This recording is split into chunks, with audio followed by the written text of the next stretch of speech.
All right, so Dale mentioned Carl Long, so let's go ahead and bring Carl Long, who is ironically joining us from his hauler. He is in the process of driving this thing down to Texas right now. So, Carl, first of all, thanks for joining us. And to kind of go off Dale's point at the top of this, how realistic is it for you to break even on a weekend when you show up at the racetrack? Well, that's our goal, is to at least break even, and we just don't have a ton of overhead like the bigger teams do, so we can offer a product for a lot less money. When you look at your schedule and kind of lay it out on the Cup Series side, how do you decide which races to go to? I look at you being at Martinsville last week, and I guess it makes sense. Logistically, you're close to home. I would imagine your travel costs are pretty minimal. Is that a big factor when you lay out your schedule? It is. The first thing we do is we look at the payout, see which races pay the most, and then you look at how many car count you think is going to come, and if you could possibly go home because there were too many of them. And of course, Martinsville, there was no hotel rooms for us. We just, and the way the schedule is laid out, we just drive up there and drive back. And so that is a big factor. And then the other factor is which people you have that will sponsor a race in a certain event. Texas, we have money, or Martinsville, or wherever you can put it together at. Carl, you mentioned the sponsorship there. How are you kind of selling this to sponsors out there? Because I assume that you probably have a different way of doing that than some of the other chartered teams, the big Cup Series teams. I do, and it's, to run in Cup, you've already have to be established driver, and most of them are still actively competing in another series. And $50,000-$60,000 a race is kind of the low end of where people try to run at in Xfinity. And I can offer the same thing in Cup and give guys a chance to run Cup and give me a chance to learn more about the cars, to be a little more competitive as we get more experience. You talk to team owners on the Cup Series, and they will tell you the charter system is working largely for them. They are in favor of the system. It gives them insurances and protections should they choose to get out. But from an independent perspective, as someone who doesn't own a charter and probably feels maybe squeezed out of the game a little bit, do you think the charter system is good for NASCAR in the Cup Series and in its future? I guess it's opinions both ways. It's not as good for me because it's only the 4 spots.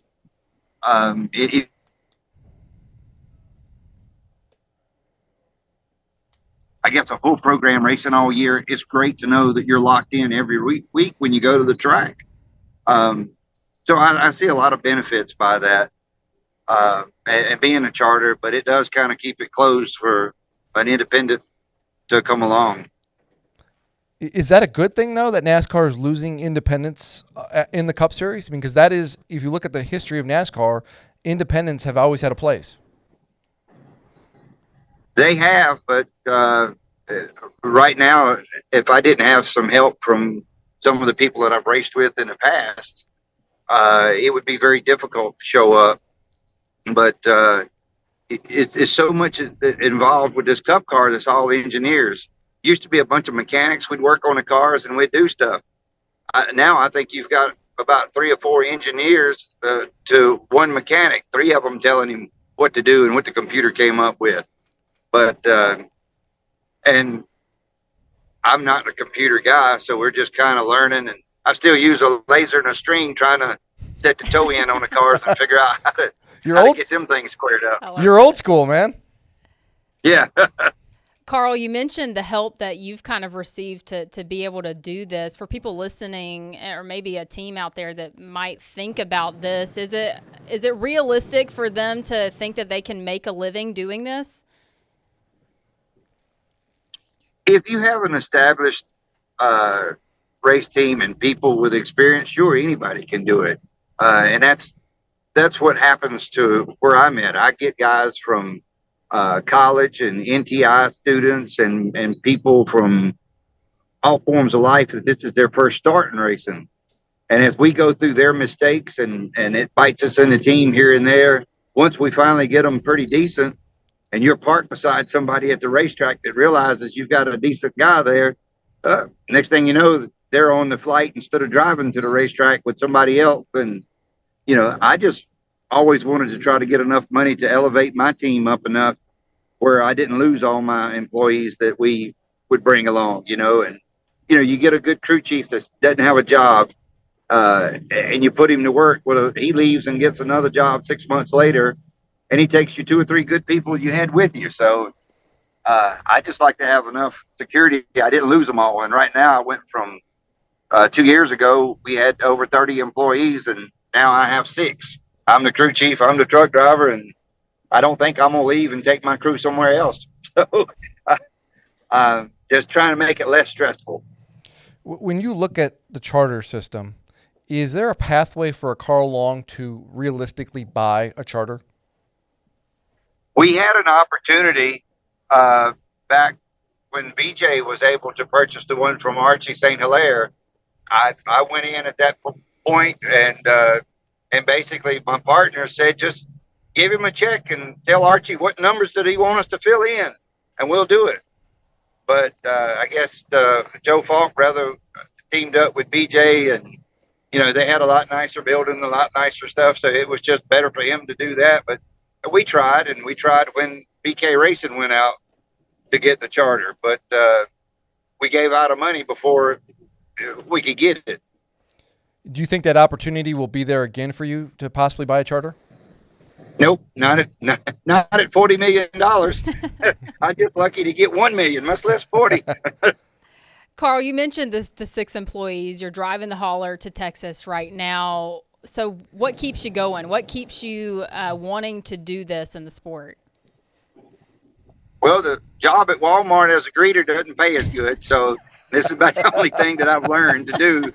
I've been racing since '83, and if there's a way, I actually enjoy more being hands-on back with it and going to the racetrack and doing better than people expect me to do. I made a mistake at Martinsville with David Starr on the setup. I tried to fix a problem that didn't have one, and I was trying to make something a little better. I outsmarted myself. So when I go back to Wilkesboro with Timmy Hill in the same car, I think Timmy will be a lot more competitive. But I don't have the simulation. I don't have all of the stuff that they run. So as we called it, the assometer that we used to use in fixing the car, I don't get to use that as much anymore. I got to get a race in to figure out what it is afterwards. Assometer? Yeah. Okay. All right. Learned something new today. Yeah. You can ask Junior about that, but you put the ass in the seat, it'll come back and tell you what needs to be changed. But if you don't get practice and things to do that, kind of makes it difficult to read that meter. That's awesome. I don't think we can really top that. Carl, thanks so much for joining us. Safe travels the rest of the way. All right. Thank you. Thanks, Carl. The Dale Jr. Download is sponsored by BetterHelp. Dalton, how's your social battery right now? Could be better. Not going to lie about that. It's been a busy couple weeks. Yeah, busy. It can be draining after some of these days. Definitely. Yeah, absolutely. Well, hey, therapy can give you the self-awareness to build a social life so it doesn't drain that battery we've been talking about. Yeah, exactly. I mean, there's a lot of benefits to therapy, and one of those is that I have a place to kind of make sense of some of my thoughts so that I have more time to dedicate to recharging that social battery. Yeah, absolutely. I've given it a try. It's been super helpful for me. I think you've tried it too. Mm-hmm, definitely. So if you're thinking of starting therapy, give BetterHelp a try. It's entirely online, designed to be convenient, flexible, and suited to your schedule, especially with the busy work schedule that we've got. That helps. Just fill out a brief questionnaire to get matched with a licensed therapist and switch therapists at any time for no additional charge. Find your social sweet spot with BetterHelp. Visit BetterHelp.com/Dale Jr. today to get 10% off your first month. That's BetterHelp, HELP.com/Dale Jr. Wow. Assometer. That's a one for the dictionary right there. Yeah, I'm gonna use that next time I play Scrabble. I'm gonna use that. Outside of that, what'd you take away from what Carl said? It's tough to be an independent. It's never been an easy road to being independent in NASCAR, and now with the charter system, and I think it is a good system. I just want to say that it is hard. It is the pathway to make money and to make a living on the Cup Series is is not really there. I mean, if you want to be an independent owner, you almost are pushed to either the Xfinity or Truck Series, because doing it in the Cup Series is just not realistic. But, I mean, I know that sounds like maybe a negative thing, right, for the independent owners, but Yeah. the charters are doing what they're supposed to do, right? Guaranteed revenue, Yeah. a guaranteed spot in the sport, and that's exactly what the NBA, NFL, other teams out there do. Yeah, absolutely. And Carl said there's good. This is a good system for the guys who have the charters. And they're, for a long time, the owners, and you could be a big owner, you could be a small owner, did not have financial security. And when it was time for them to get out, whether it was a Robert Yates or even a Barney Visser, they were sometimes getting pennies on the dollar. And at least at Barney's case, he was able to turn around and sell his charter for a little bit of money, not nearly what the charters are worth now, but at least it was more than he would have gotten otherwise in the previous charter system.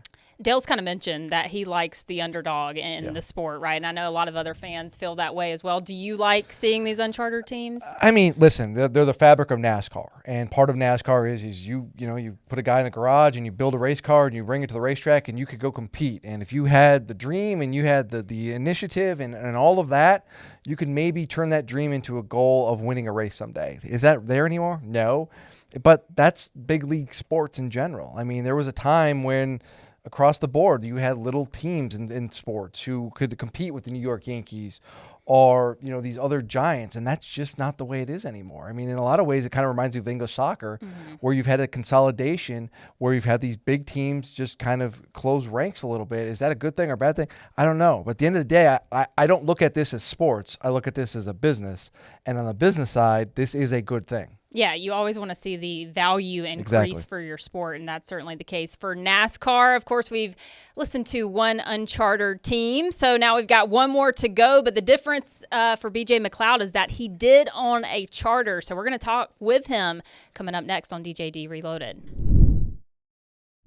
Well, race fans are already familiar with our next guest. Let's go ahead and welcome BJ McLeod in, of course, driving in the NASCAR Cup Series for many years, owned a charter team, sold his charter team, but now still is an owner and a driver for an open team in the sport. So let's bring BJ in. And BJ, I know you've answered this question quite a bit since doing so, but just to go ahead and start us off, why did you end up selling the charter in the first place? Yeah, I mean, it basically come down to, we had goals when we started and honestly planned on owning a charter for a couple of decades. The longer we went, we built up some sponsorship. We were making progress with that. We were able to spend more money and have better vehicles. And ultimately, the last year we ran, which was last year, we spent a lot of money on our side to improve, and our finishing position didn't improve one spot.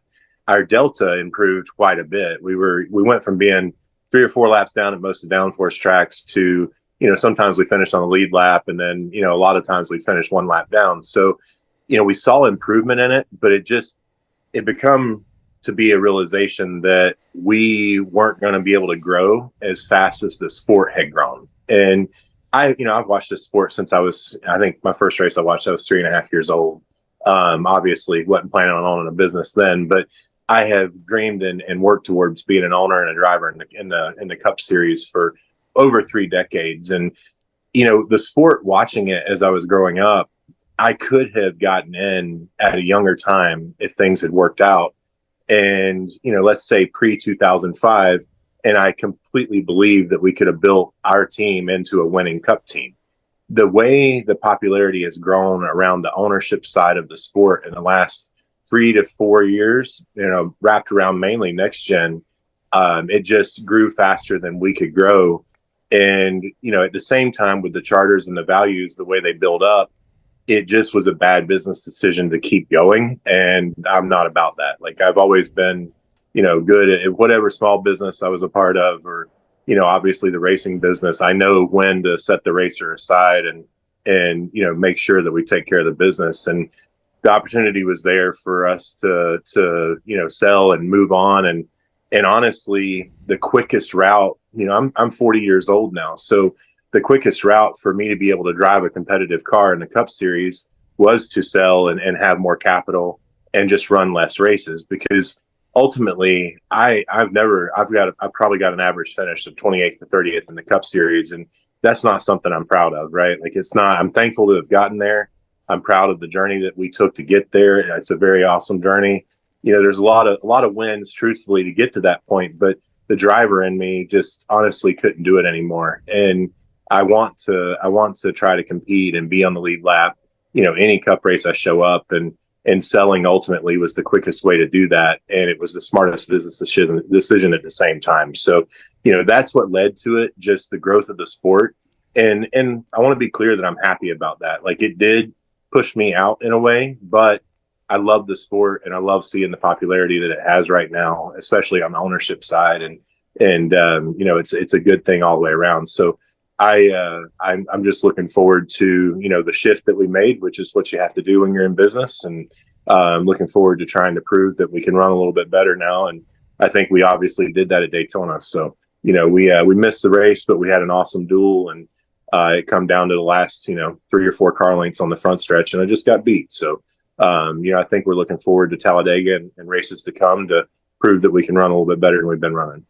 BJ, you have a unique story in that you started as an open team, you bought a charter, then you sold that charter, and now you're back being an open team again. Going through this, do you feel, one, the charter system is working as intended, and two, is it good for NASCAR to have this system in place as is? Yeah, there's no doubt that the charter system's working. I've got proof on both sides. I started as an open team because I wanted to make sure that my shop, because I have a small shop, my shop's 15,000 square feet. I'm pretty sure the top, the big 4 or big 5, whatever you want to say, I'd say that shop's probably their front office or their foyer, right? So I wanted to make sure that my shop, my infrastructure could handle a cup team back in 2020.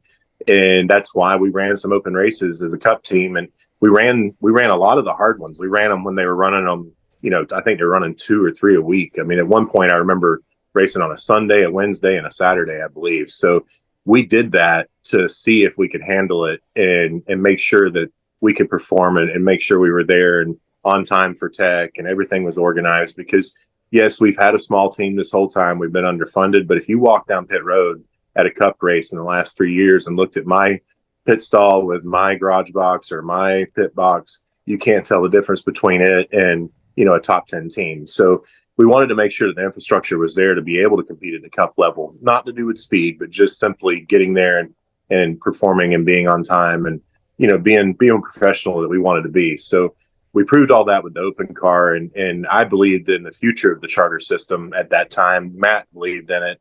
Joe obviously was already a part of it. Jessica believed in it. So it was risky what we did. We definitely, spent a lot of money to buy into the charter system and get going and try to build a cup team. And, it was all of us believed in it business wise also. So that's part of, what you have to see. So we bought in at the right time and seen everything happening around it. And absolutely, enjoyed trying to make that happen. And then, like I said, when things shifted, I'm thankful that there's 4 spots for open cars at the races. Even though I went home at Daytona, it still gave me a shot to go down there and try to get in for the Daytona 500 as an independent team. So I think NASCAR has done a great job of having a charter system that you must have to be able to get the correct sponsorship, to be able to win races or even compete in 25th or 30th position. Honestly, it's that tough now. So I think they've done a great job with that. And then I also believe that they've done a great job of saying, hey, you know what, if the 91 wants to show up at Chicago with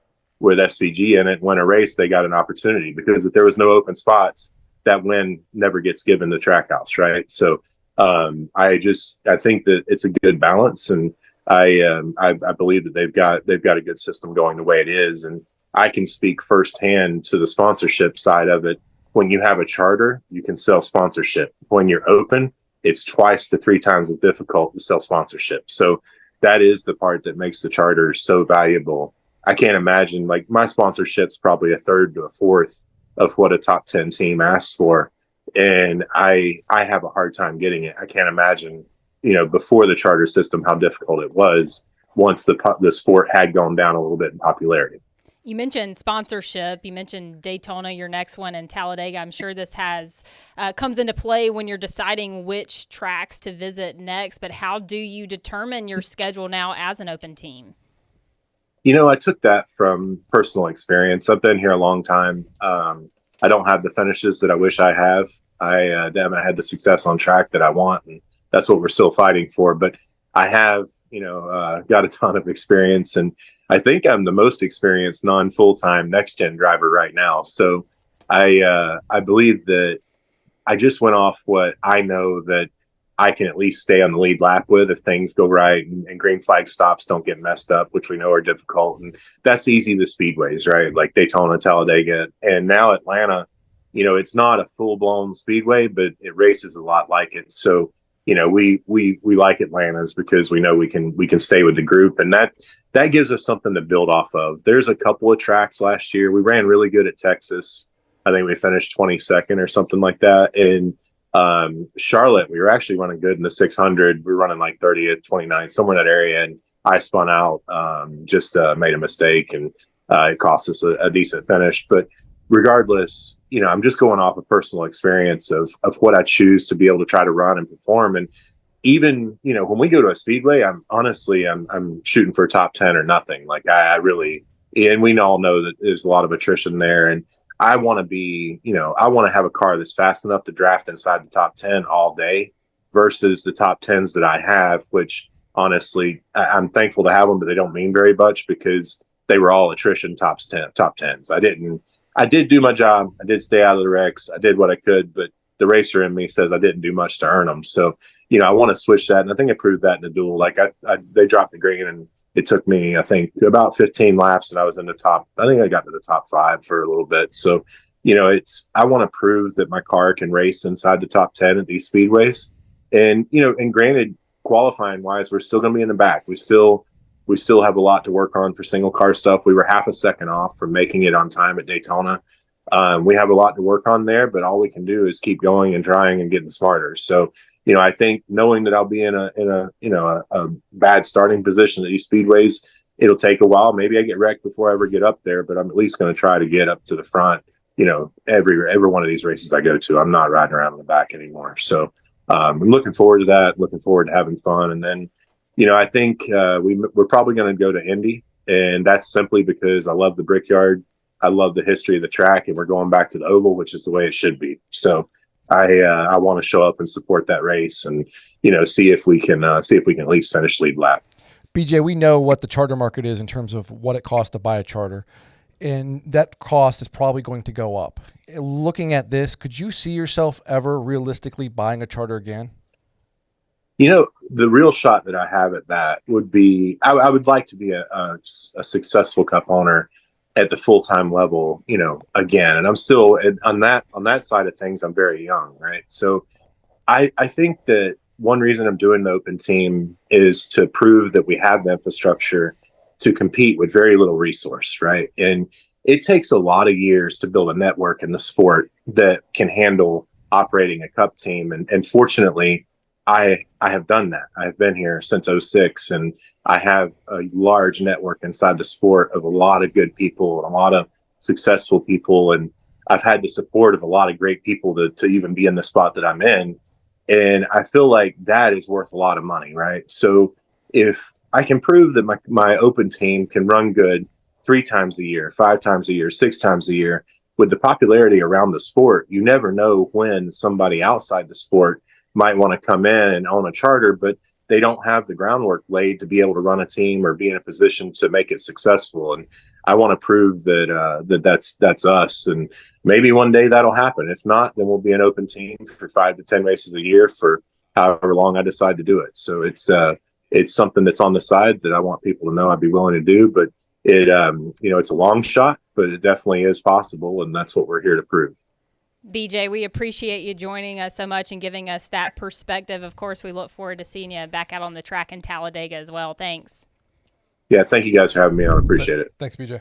Dalton, did you know that Fast Growing Trees is the biggest online nursery in the U.S. with more than 10,000 different kinds of plants and over 2 million happy customers in the U.S.? Not until now. Yeah, I'm here to tell you. They have everything that you could possibly want, like fruit trees, palm trees, evergreens, houseplants, and so much more. Whatever you're interested in, they have it for you. Find the perfect fit for your climate and space. Fast Growing Trees makes it easy to order online. Your plants are shipped directly to your door in 1 to 2 days. And along with their 30-day Alive and Thrive guarantee, they offer free plant consultation forever. You know, it's nice because I'm a new homeowner, and so I don't have to worry about talking to a landscaper, have them charge me a bunch of money. I can get my trees directly from Fast Growing Trees for any yard project I want to work on. There you go. This spring, they have the best deals online, up to half off on select plants and other deals. And listeners to our show get an additional 15% off their first purchase when using the code Dale Jr. FastGrowingTrees.com, code Dale Jr. Offer is valid for a limited time. Terms and conditions may apply. So that was kind of interesting, just knowing that there might be some interest for him. That was not the case for Carl Long, but that's not the case for BJ McLeod. No, I mean, BJ has been through this before. His unique experience, as we talked about. You know, he was an open team, and then he bought a charter, and now he's sold, and he's still trying to race and be competitive. And, you know, as he said, the pathway to getting back in as a charter owner is difficult. He's not closing the door, but it's still there for him. And BJ, people don't realize this about BJ. One, he's one of the more popular figures in the garage. Like, he has widespread respect among drivers and competitors. They understand what he does and how he does it. He races everybody really clean. There's a lot of guys who get very angry when they come up on back markers in traffic, and they just have no patience at all for them.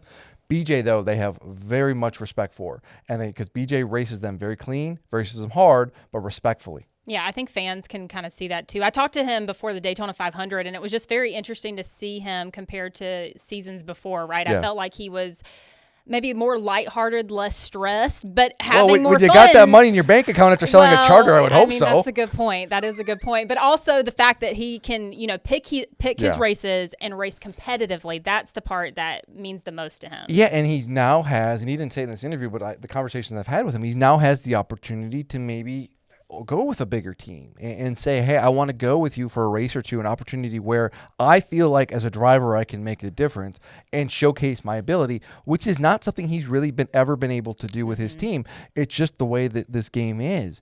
And so now the opportunity is there maybe to do that down the road with, pick a team in the Xfinity Series that you want to go and race for wins, because that is not something he's never had the chance to do. Yeah, and you can finally see that talent, like you said.